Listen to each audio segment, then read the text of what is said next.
Liverpool mu rwego rwo kwibuka abacu bazize jenoside muri 1994 iwacu. Iki ni igikorwa cyiza kigomba gukomeza tukajya tubikora buri mwaka igihe cyose habayeho kwibuka.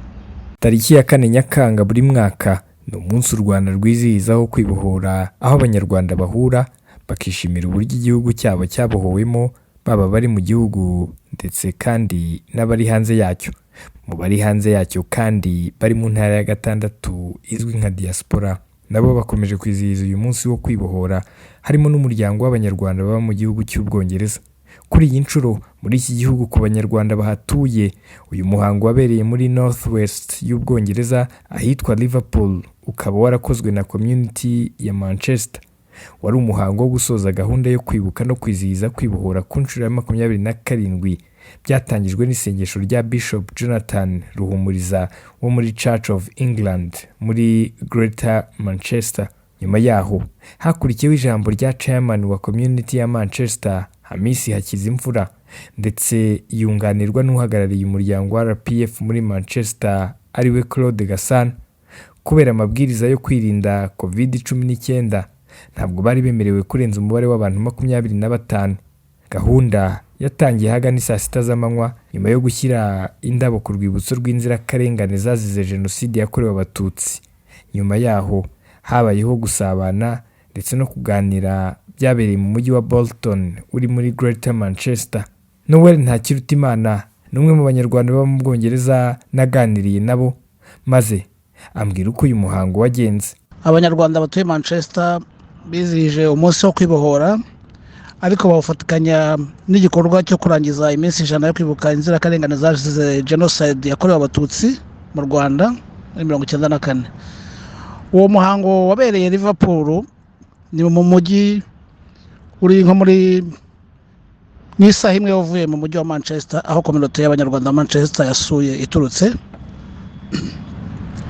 Umuhango watangiye saa 6 z'amanywa uyobowe n'abayobozi ba community ya Manchester, barangajwe imbere na Hamisi Hakizimfura ari nawe uyoboye umuryango wa Manchester muri kino gihe. Bageze Manchester habaye igikorwa cy'isengesho ryayobowe na Bishop Jonathan Ruhumuriza wo muri Anglican Church, akaba nawe ari umuturage wa hano Manchester. Hakurikiraho amajambo yayobowe na Hamis Hakizimfura umuyobozi wa community ya Manchester, yibutsa abanyarwanda ibyabaye mu Rwanda, ndetse ashimangira yuko bitazongera kubaho ukundi. Akurizaho no kwibutsa yuko ari inshingano z'urubyiruko gusigasira igihango cyo kurwana ku Rwanda, cyo kutarutanga, cyo kutagira ngo ibyabaye bizongere kubaho ukundi.